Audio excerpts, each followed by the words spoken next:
Like most women, Susan Duncan takes pride in her appearance. I use a hypoallergenic cleanser, and I use that. Then I use the number 2 clarifying lotion. Lovely. And then I use my moisturiser. So let's try a little bit of this. In a true sense, I think that beauty is in the eye of the beholder. Sometimes the beauty is not immediately apparent, but you have to look and look again, and then you see the true beauty. Being a facially disfigured person, that tends to be how I sort of look at things, because I know that people look at me and probably see the disfigurement, but it's not until later that they start to see, the real person coming out. Every fairy story, every myth that we've grown up with in our childhood hammers home the same message, that the beautiful fairy is the good person, the scarred person, the person with a witch-like appearance is the evil person. So every message that comes through in our culture is that disfigurement is associated with something that's evil or uncertain or unsettling, and beauty is related to goodness. Susan Duncan lives with her parents in Gourock, a small town on the Clyde coast. Hi, can I see this plastic surgeon, please? She's on her way to see her plastic surgeon in Glasgow. It's a journey she has made countless times over the past 20 years, as doctors strive to rebuild her face. Susan, in early infancy, had a sarcoma of her maxilla, her upper jaw, which is a malignant tumour which would have killed her quickly. She had radiotherapy for this, which cured her miraculously. But it has left a terrible price to pay. It is as if a small nuclear device has been exploded in her upper jaw and left a sterile desert there. Radiotherapy successfully shrunk the tumour, and surgeons decided to remove it when Susan was 2 years old. To do this, they had to take away Susan's left cheekbone, palate and upper jaw. She lost the sight in her left eye and was to be disfigured for life. The operation was carried out at Ballochmyle Hospital in Ayrshire, which became a second home to Susan until the age of 4. I remember sometimes my bed was here, and sometimes my cot was here, and I used to go to the window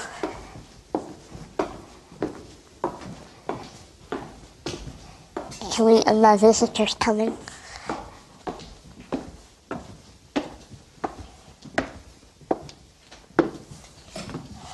To see if I can see them arriving. For my parents, there was no support of any kind. They were more or less left to get on with it. And they were having to make the decision as to whether I would live or die. And they had to live with the consequences of the surgery. It just wasn't easy for them. Well, it was always fait accompli. We were never asked. We had to give permission for the operations, but after that it was up to the surgeons. We were told that she wouldn't thank us for the operation. Well, that was a guy in later life, Mr. Dennison. Mr. Dennison, he was very prophetic. He said she wouldn't thank you in later life for what's happening, but it was that or nothing. I believe that they did make the right decision for me, and I don't feel that I've been a failure to them. 5-year-old Lucy Flynn's parents were faced with a similar dilemma. They made the same decision as Susan's parents and chose life-saving surgery for their daughter. You little Abigail. When Lucy was a couple of months old, she had an operation to repair the defect in the skull here, which you can see on here, the area where the bone was missing above her right eye. And the brain actually herniates through that gap. So the first operation when she was a couple of months old was to close that defect. It drains you emotionally. I don't like to show my emotions to anybody, really. I'm that kind of person, but that just took me right aback when he said they had to do that. But as I say, it's one of them things. It was a case of if it wasn't done, then she wouldn't have survived anyway, so we had no choice but to let them do it. There are limitations as to what we can do surgically for Lucy, and certainly her parents are aware of this. we can improve certain areas, but Lucy is always going to look different from other children. I think that it is a great shame that the media have led the public to believe that plastic surgery can make film stars out of anybody. It is clearly impossible, and it would be wrong to try and pretend to Susan that we can restore this damaged side of her face to normal. Susan is very aware of this. Well, I do a lot of travelling, so I like to have things that are versatile. This photograph shows Susan at about 12 years old, and you can see there's a graft around here trying to support her lower eyelid. And you can see already at 12 her chin has moved over to the left-hand side of her face because this is not growing. And if we just leave this, it'll go further and further over. This will not increase in size at all, whereas the rest of her face and head will. So we have to do something to expand this side of her face. The real reconstruction work couldn't start until Susan had stopped growing. She spent her teenage years longing for surgery to begin. When I was a teenager, I always wished that somebody would ask me to the school visible, and I wanted to go to the parties and things, but that didn't happen. But my sister, she would bring her boyfriends home, and I would be sort of right in there chatting them up and making them cakes and sort of see whether I approved of them or not. So this shows Susan at about the age of 21, and what we've done here is insert a tissue expander, which is really a sort of balloon. You just blow up and this will stretch the normal tissues. This was to give us some space into which we could insert some of her own tissue. You will notice actually that her chin has moved nearer the midline. This was due to an earlier operation when we tried to reconstruct the mandible. So we are maintaining the general size of this side of the face. I went to London for a weekend looking like that. It wasn't until I looked back at some photographs taken then that I realised just exactly how expanded it had been. In the event, this particular operation didn't really work, because once we took the expander out, because all of the skin had been irradiated, the skin just shrank up again and didn't really prove of any value. So we then went on to importing tissue from her back to replace the skin of her cheek. I decided that I needed a holiday to get myself back to full fitness again. When I came back, Mr. Webster asked me if I'd had makeup on the graft, and I said no, it was a suntan, because being a different skin texture, it had tanned quicker than the rest of my face.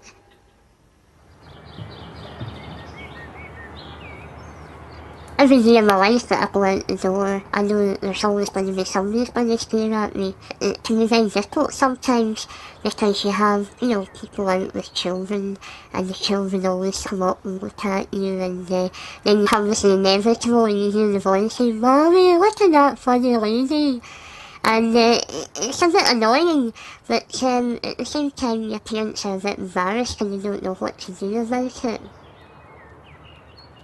Anyone with disfigurement will know that one of the things they have to deal with is people staring at them.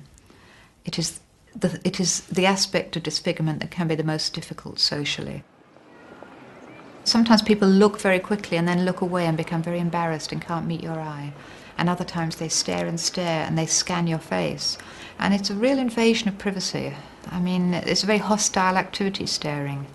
It is part of the stigmatising of disfigurement, that people feel that they can treat somebody as an object and can stare at them rather than treat them as a fellow human being. And disfigurement arouses all sorts of anxieties and concerns in those who observe it. Joan and Mark Flynn thought that Lucy was coping well at school, until the head teacher suggested she might be having problems. The headmistress said that Lucy had drawn a particularly upsetting picture that she'd kept in a desk. She'd actually sent it as a card to the headmistress, and it worried her a little bit, and she asked me, was Lucy getting any help from a psychologist, or did she have any counselling of any type?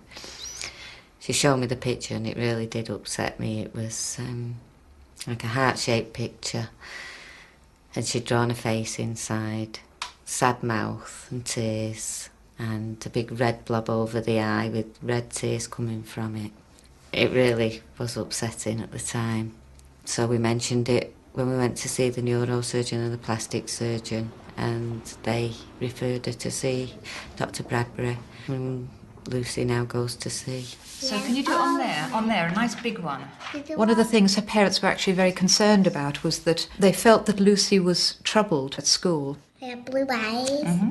And wasn't communicating this to them. So it was quite important that I actually set up a situation in which Lucy could talk and could communicate her concerns. Being the age she is, that's hard to do it with words. It's hard to actually express it. It's not that she doesn't know, it's just hard to put the feelings of hurt and distress into words.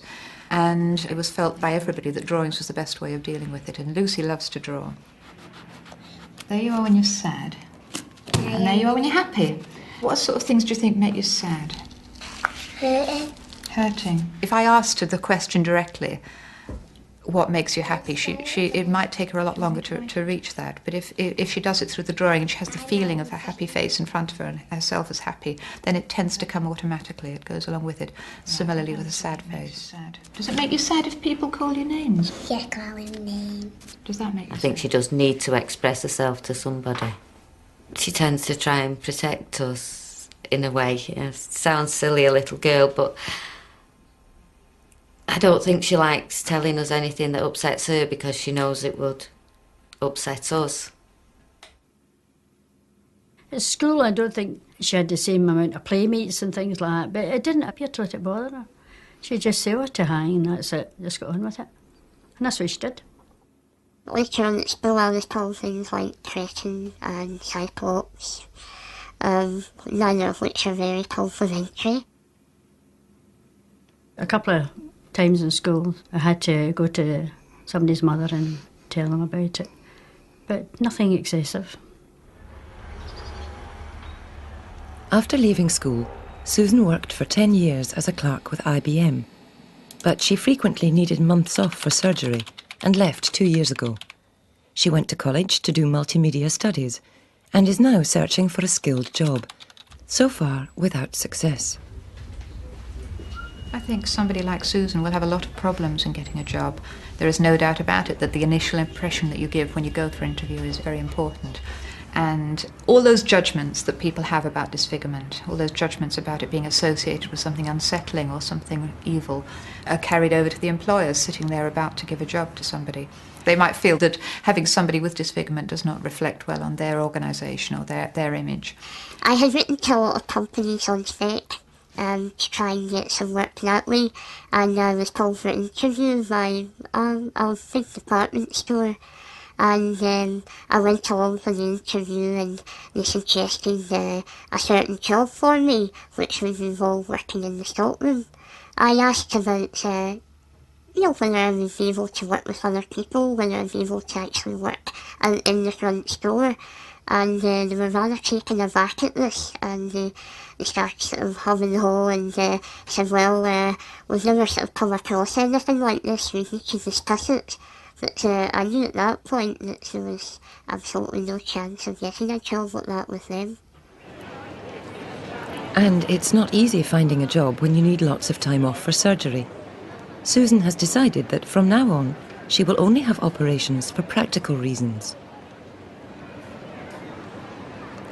Because she has no teeth on the left side of her mouth, she finds eating difficult.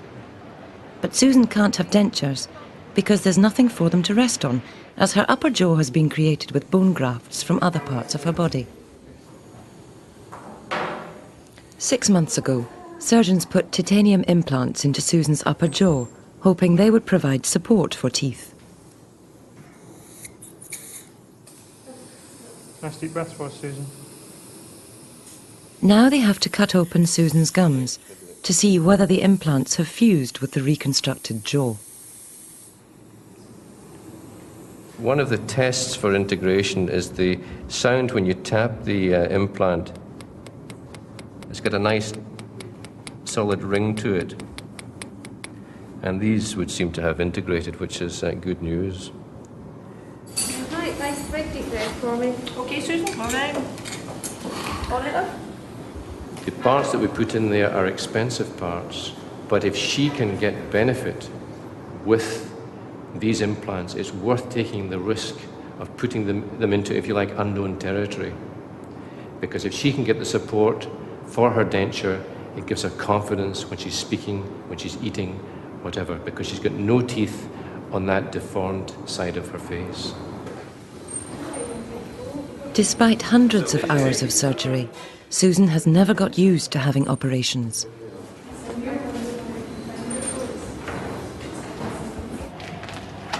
In Manchester, Lucy Flynn is heading for the operating theatre, but not for the usual reasons.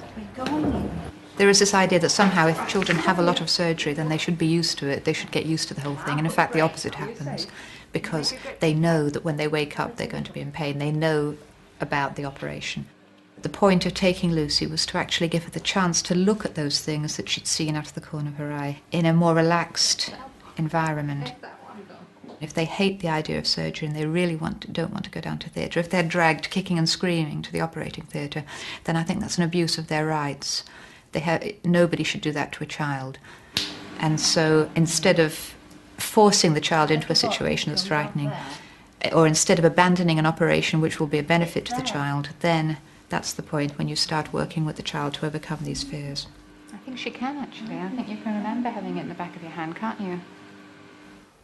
When I was a little girl and I used to come here for my operations, I was quite frightened because at that age you don't know what's coming.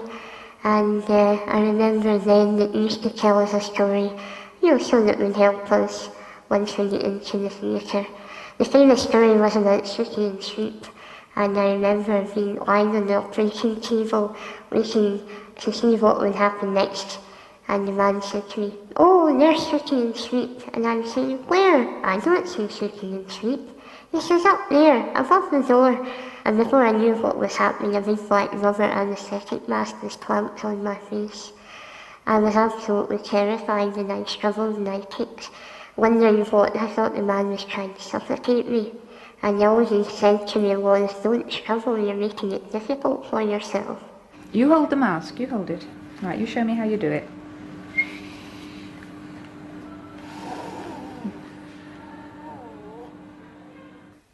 Even now when I go to the operating theatre, and then when he comes near me with a black anaesthetic mask, I don't take too kindly to it at all. And that's the operating theatre. Do you want to have a look in? What do you think?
Are you going to tell your mum and dad about what you were drawing today? That makes me happy. Yeah, and what makes you happy? Playing games. And how do you feel today? Happy. That's a happy Smiling, face. that's a happy face. Hurting calling names. You don't feel like that today? And right. And some about the theatre. this? Oh. That's the trolley that we see. Oh, that's... And there's the needle. Oh, yeah. Oh, they're wonderful, aren't they? And what Lucy was saying was that when she went to have her operation, she felt a bit frightened, but she was brave about it, didn't you? That's what you were saying. A bit frightened, but you felt quite brave. Hmm? It's very important that for the patient's point of view that I am seen to be working together with the surgeon in their care. They're having to deal with interactions and relationships and feelings about themselves that other people don't have to deal with. So we're not talking about mental illness, we're talking about the normal and natural consequence of the struggle of dealing with disfigurement. For most people, the support offered by Dr. Bradbury is not available. Currently, only a handful of hospitals in Britain employ a full-time psychologist as part of the plastic surgery unit. For the rest, help comes in the form of charities which provide support for disfigured people and their families. In her spare time, Susan organises fundraising events for the charity Let's Face It. Meow. People with disfigurement are often a hidden population. Although we see very many people in the plastic surgery unit, we see very few in our high streets. People often stay hidden away. They don't go out, they don't mix socially. But an alternative way that people may respond is by being very extrovert, by being really over the top and having to put on an act all the time, which actually can be really hard work.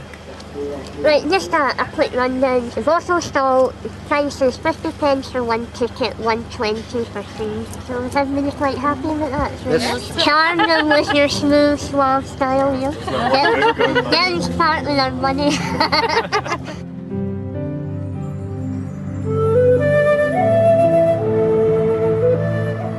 Susan's ideal job would involve working with people, and she would like to move away from Gourock to a larger town like Edinburgh. She has an interview with the Salvation Army for a secretary's job. Well, the interview went well, and now that I found out more about the job, I think that I really would like it.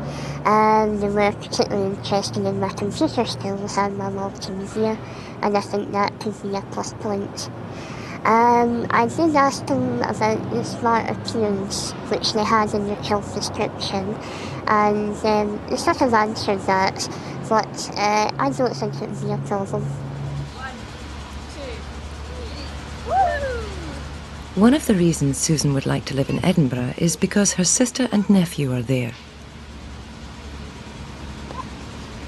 I'm not going to finish your cooking. I've known David since he was a couple of hours old, and I've been very close to him. Seen him growing up in the first couple of months of his life. David's now 2. I've noticed that he sort of started, looking more at my face and realising, in fact last night he was having a conversation with my left eye. He obviously noticed that it's a bit different, and I can see it's starting to dawn on him that, there's something different about his auntie.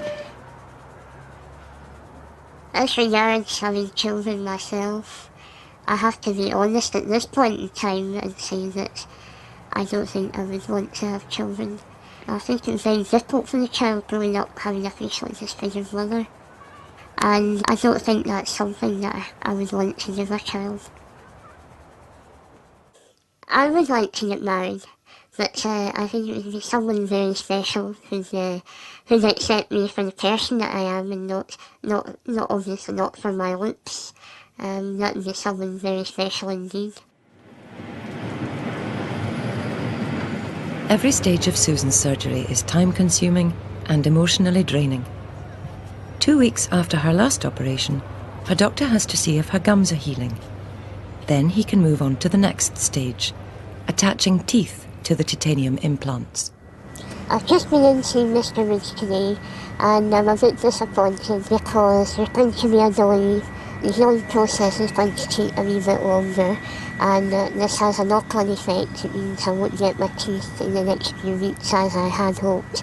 It might be maybe a month or so yet before they start the preparation for that. The delay is yet one more setback in a disappointing week. Susan did not get the job with the Salvation Army.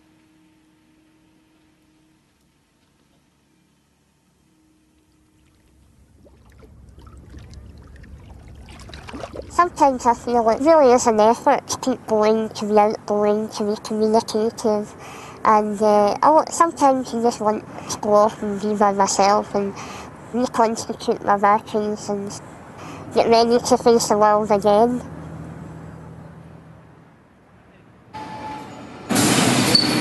Another day, another hospital visit. Susan has a meeting with Mr. Webster to plan the work they will carry out on her mouth once the teeth are in place.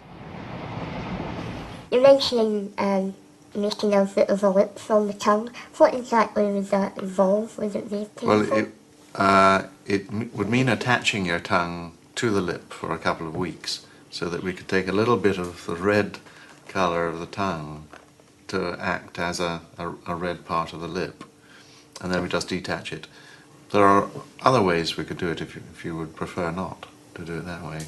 What would an alternative be? Well, one of the things to do would be to tattoo a slightly red colour on your lip, if you like. That's a possibility. That sounds a lot less painful. It's your choice. I think that once this next operation is over, I think that I'll be calling a halt. I think I've had enough. I know that the result will never be absolutely perfect, and I think I know it within myself. I'm just reaching the stage that I'm happy to stop. Although Susan accepts her disfigurement, she has always wanted to know how she might have looked if she had never had cancer in the first place. She asked QED to show her an artist's impression.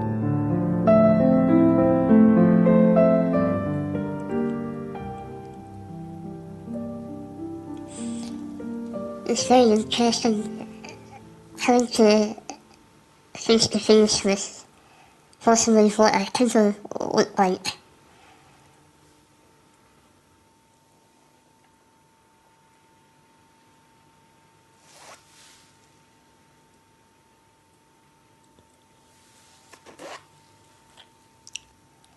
It's very interesting, and I think if there was the possibility of somebody waving a magic wand, you know, if it was at all possible, then without a doubt I would say yes, I would go for it.